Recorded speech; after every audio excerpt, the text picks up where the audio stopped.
Hello friends, welcome back to my channel.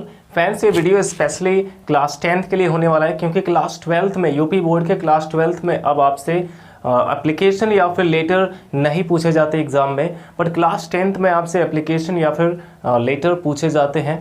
तो friends, हम आज आपको बताने वाले हैं कि आप अपने क्लास टीचर को या फिर अपने प्रिंसिपल को या फिर अपने गेम टीचर को या फिर अपने स्कूल के मैनेजर को आप एक एप्लीकेशन कैसे लिख सकते हैं बहुत ही आसान शब्दों में और बहुत ही इफ़ेक्टिव तरीके से आपको हम लिखना बताएंगे। तो फ्रेंड्स, यहाँ पे अगर हम बात करें एप्लीकेशन की, तो एप्लीकेशन का मतलब होता है प्रार्थना पत्र। एप्लीकेशन का मतलब होता है प्रार्थना पत्र और ये एक प्रकार का एक फॉर्मल लेटर होता है। ये फॉर्मल लेटर यानी कि एक औपचारिक पत्र होता है। तो फ्रेंड्स, हमारा जो एप्लीकेशन होता है उसे हम 5 पार्ट्स में डिवाइड कर सकते हैं। और फ्रेंड्स, सबसे पहले इसमें हमें हेडिंग लिखना होगा और हेडिंग का मतलब शीर्षक होता है जिसमें हमें ये बताना होता है कि हम किसके पास ये लेटर लिख रहे हैं, ये एप्लीकेशन लिख रहे हैं। तो फ्रेंड्स, सबसे पहले इसमें हमें 2 ऐसे लिखना होता है और 2 के बाद कॉमा लगा देना है।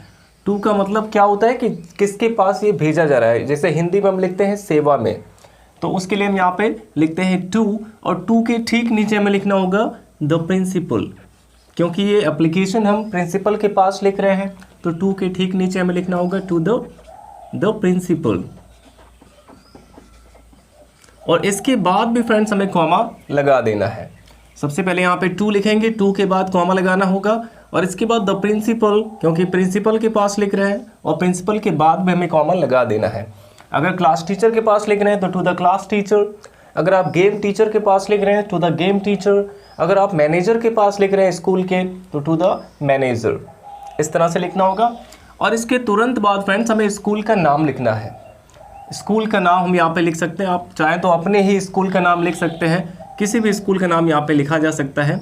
जैसे हम यहाँ पे लिख देते हैं RRT inter college, RRT inter college.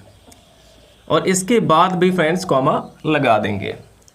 और फिर हम क्या करेंगे, ये जो हमारा स्कूल है RRT इंटर कॉलेज, ये कहाँ पे स्थित है। जिस भी स्कूल का नाम आप लिखेंगे वो कहाँ पे स्थित है, उस प्लेस का भी नाम हमें लिखना होगा। तो ये RRT इंटर कॉलेज गायघाट में स्थित है, तो यहाँ पे हम लिख देते हैं गायघाट। अब फ्रेंड्स, इस प्लेस का नाम जब हम लिखेंगे उसके बाद हमें फुल स्टॉप लगाना होगा। अब यहाँ पे हम फुल स्टॉप लगा सकते हैं।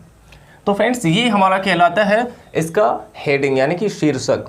एक एप्लीकेशन का फर्स्ट पार्ट होता है हेडिंग, जिसमें हमें ये सब लिखना होता है। अब इसका हेडिंग लिखने के बाद फ्रेंड्स, अगर हम चाहें तो अब इसमें थोड़ा सा गैप करके हम इसका सब्जेक्ट लिख सकते हैं कि किस विषय पर ये एप्लीकेशन लिखा जा रहा है। तो यहाँ पे आप एक हेडिंग डाल सकते हैं सब्जेक्ट, और सब्जेक्ट में आप थोड़ा सा लिखेंगे जिस बारे में आप ये एप्लीकेशन लिख रहे हैं। जैसे हम यहाँ पे लिख सकते हैं कि application to the principal, application to the principal. अब इसके बाद हम यहाँ पे लिख सकते हैं कि फॉर 3 डे लीव, यानी कि 3 दिन की छुट्टी के लिए। फॉर 3 डे लीव यानी कि 3 दिन की छुट्टी के लिए। अब किसकी वजह से, बीमारी की वजह से, तो यहाँ पे हम लिख सकते हैं ड्यू टू इलनेस, यानी कि बीमारी की वजह से। तो ये हमारा हो गया subject, application to the principal for 3 day leave due to illness, अर्थात बीमारी के कारण प्रिंसिपल को एक एप्लीकेशन लिखना 3 दिन की छुट्टी के लिए। तो ये हो गया हमारा सब्जेक्ट। अब फ्रेंड्स, इसके बाद जो इसका थर्ड पार्ट होता है उसको हम कहते हैं सैल्यूटेशन। सैल्यूटेशन का मतलब क्या होता है, संबोधन। जैसे आप अपने प्रिंसिपल को क्या कहकर संबोधित करेंगे, ये चीज़ कहलाता है सैल्यूटेशन। तो हम इसमें 2 के ठीक नीचे ही हम यहाँ पे लिखेंगे रिस्पेक्टेड सर, या फिर मैम लिख सकते हैं। रिस्पेक्टेड सर या रिस्पेक्टेड मैम लिख सकते हैं, मैडम लिख सकते हैं। और इसके बाद में हमें यहाँ पे कॉमा लगाना होगा। अब सैल्यूटेशन के बाद हमारा मेन पार्ट आता है इस पूरे एप्लीकेशन का, जिसको हम बॉडी कहते हैं। और बॉडी का मतलब यहाँ पे है विषय वस्तु, अर्थात जो भी कुछ हमें कहना है इस एप्लीकेशन में, अब हम वो लिखना स्टार्ट कर देंगे। तो यहाँ पे सबसे पहले हम लिख सकते हैं कि विद ड्यू रिस्पेक्ट, या फिर आप रिस्पेक्टफुली करके भी लिख सकते हैं।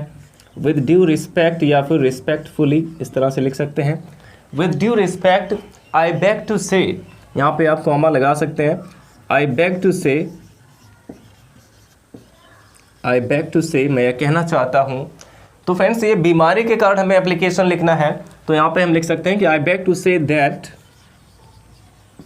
आई have been, that I have been suffering from fever since last night, पिछली रात से, since last night। शायद आपको ये एप्लीकेशन याद भी होगा क्योंकि ये आपके एग्जाम में अक्सर पूछा भी जाता है। तो हम यहाँ पे लिख सकते हैं कि with due respect I beg to say that I have been suffering from fever since last night. अब इसके बाद हम लिख सकते हैं कि so I am unable to attend my class, so I am unable to attend my class, या फिर द क्लास लिख सकते हैं। अब इसके बाद फ्रेंड्स हम अपने मेन पॉइंट पे आएंगे कि I therefore request you, I therefore request you to grant me leave for 3 days, 3 दिन की चाहिए तो 3 days।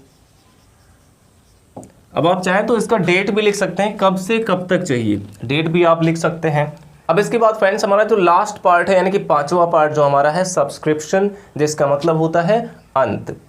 तो इसके सब्सक्रिप्शन में यानी कि लास्ट पार्ट में आपको क्या करना होगा फ्रेंड्स, यहाँ पे दाहिने तरफ क्या करना है, दाहिने तरफ थोड़ा सा गैप करके नीचे आप लिख सकते हैं योर ओबेडिएंटली, और उसके बाद XYZ केवल आप लिख देंगे अगर आप एग्जाम में लिख रहे हैं तो। योर ओबेडिएंटली के बाद आप XYZ लिख देंगे और इस तरफ आपका डेट आएगा, इस तरफ आप डेट लिखेंगे बाएं तरफ, और दाएं तरफ आप लिखेंगे योर ओबेडिएंटली XYZ। और फ्रेंड्स आपको याद रखना है कि अगर आप कोई फॉर्मल एप्लीकेशन लिख रहे हैं तो उसमें आपको बहुत ज़्यादा कुछ लिखने की ज़रूरत नहीं होती। आपका जो मेन पॉइंट है जो आप कहना चाहते हैं आपको बस वही लिखना है, उसमें ज़्यादा कुछ एक्स्ट्रा लिखने की ज़रूरत नहीं है। तो फ्रेंड्स आई होप आपको एकदम अच्छे से समझ में आया होगा कि जो हमारे एप्लीकेशन होते हैं उसके 5 पार्ट्स होते हैं। सबसे पहला होता है हेडिंग यानी कि शीर्षक, जिसमें ये चीज़ें आती हैं जो हमने यहाँ पे लिखा। सबसे पहले टू का यूज़ करेंगे और इसके बाद जिसके पास हमें भेजना है, जैसे हमें प्रिंसिपल के पास भेजना है तो द प्रिंसिपल लिखा हुआ है, फिर यहाँ पे कॉमा लग गया, टू के बाद भी कॉमा रहेगा, फिर स्कूल का नाम हमें लिखना है और इसके बाद भी कॉमा रहेगा, और इसके बाद वो स्कूल जहाँ पर है उस स्थान का नाम लिखना है और वहाँ पे हम फुल स्टॉप लगा देंगे। ये हमारा हो गया फर्स्ट पार्ट एप्लीकेशन का। सेकंड पार्ट होता है सब्जेक्ट, इसको हम एक लाइन छोड़ के भी लिख सकते हैं, यानी कि थोड़ा सा गैप रहना चाहिए इन दोनों के बीच में। तो ये हम सेकंड हेडिंग हमारा है सब्जेक्ट, आप ये सब्जेक्ट लिख सकते हैं इस तरह से, किस विषय पर आप लिख रहे हैं इस एप्लीकेशन को। और तीसरा पार्ट ये हमारा है, तीसरा पार्ट हमारा ये है जिसको हम कहते हैं सैल्यूटेशन। सैल्यूटेशन में हमें संबोधन लिखना होता है, यानी कि हम प्रिंसिपल को क्या कहकर संबोधित करेंगे, ये चीज़ हम यहाँ पे रिस्पेक्टेड मैम, रिस्पेक्टेड सर या फिर रिस्पेक्टेड मैडम इस तरह से लिख सकते हैं। इसका सैल्यूटेशन ये थर्ड पार्ट हो गया।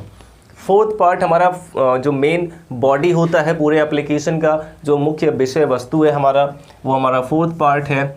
और इसके बाद फिफ्थ पार्ट हमारा आता है सब्सक्रिप्शन, यानी कि इसमें जो हमें अंत में लिखना होता है। तो अंत में हम एप्लीकेशन अगर लिख रहे हैं तो सबसे लास्ट में यहाँ पे नीचे दाहिनी तरफ योर ओबेडिएंटली के बाद XYZ लिख देंगे एग्जाम में लिखते समय, और इधर बाएं तरफ आपको नीचे डेट लिखना है। आई होप आपको अच्छे से समझ में आया। वीडियो अच्छा लगा हो तो लाइक करिएगा। अगर आपने हमारे चैनल को सब्सक्राइब नहीं किया है तो चैनल को सब्सक्राइब करें और अपने सभी फ्रेंड्स के साथ शेयर ज़रूर करें। Thanks for watching.